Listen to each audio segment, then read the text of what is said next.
merece um aprofundamento amanhã.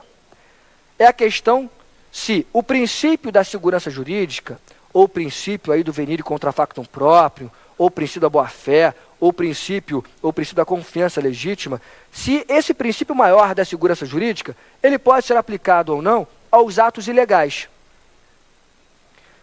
A gente já viu que um ato ilegal, em princípio, tem que ser anulado.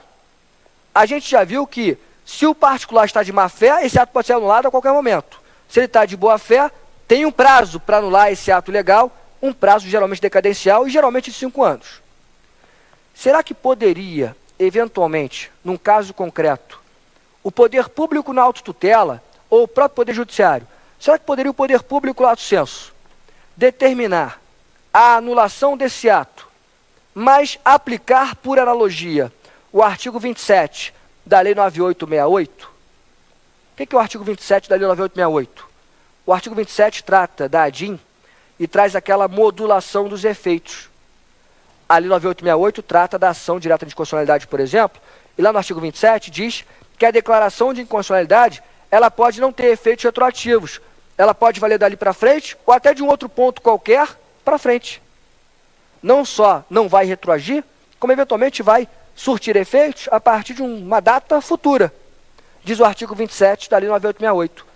Modulação dos efeitos da declaração de inconstitucionalidade. Perguntaria aqui, será que pode o poder executivo ou o poder público em geral, na hora em que ele anula um ato administrativo, não estou falando de controle de constitucionalidade feito de maneira concentrada, não estou falando de ADIM, será que pode o poder público anular o seu ato administrativo ou anular um ato administrativo e aplicar a modulação dos efeitos? Por analogia, o artigo 27 da Lei 9868 diz o seguinte, o ato é ilegal, mas essa ilegalidade só vai surtir efeitos a partir de agora, ou só vai surtir efeitos numa data futura. Eu vou respeitar, portanto, os efeitos que foram até então produzidos por esse ato ilegal. Será que você poderia aplicar o artigo 27 da Lei 9868? Eu, Rafael, diria que sim, não viria aí nenhum problema maior. E eu vou trazer 2 fundamentos. Primeiro fundamento, quem pode o mais, pode o menos. Se no controle de constitucionalidade, em que o vício é muito maior, você viola diretamente a Constituição Federal. Se no controle de constitucionalidade você pode modular efeitos, com muito mais razão, num controle de mera legalidade. Se num vício maior, que é o vício constitucional, você viola a norma mais importante que a Constituição, você pode fazer a modulação dos efeitos, com maior razão, você pode fazer, em tese, a modulação dos efeitos para o controle de legalidade. E o segundo fundamento é o seguinte, a própria ideia de convalidação do ato administrativo, a própria ideia de convalidação ou sanatória do ato administrativo, já admitiria essa aplicação analógica do artigo 27. O que significa convalidação ou sanatória? Convalidação ou sanatória, são nomes fungíveis, significam, na verdade, um salvamento do ato administrativo ilegal. O ato é ilegal, mas eventualmente ele tem que ser salvo. Por quê? Passou um tempo razoável, segurança jurídica, 5 anos, por exemplo, convalidação automática pela decadência. Eventualmente não passou os 5 anos, mas tem que ser salvo pela boa-fé, pela segurança jurídica, por uma ponderação de interesses, você vai ter que respeitar esse ato legal. Contrato verbal nulo.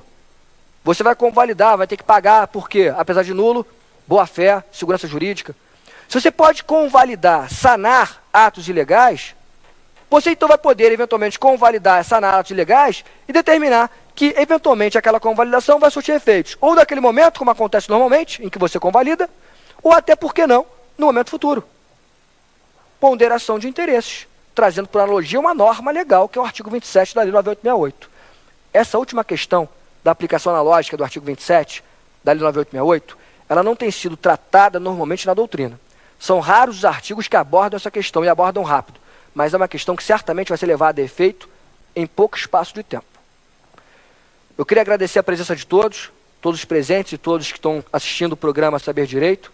Foi uma honra participar desse programa aqui no TV Justiça, ou na TV Justiça. Hoje nós tratamos do princípio da segurança jurídica e do princípio da participação administrativa. Acabamos, portanto, tratando de todos os princípios, ou dos principais princípios do direito administrativo, claro que sem um rol exaustivo, mas dos principais princípios do direito administrativo. A gente encerra aqui a nossa participação. Desejo boa sorte a todos na vida pessoal, na vida profissional e até breve. Grande abraço.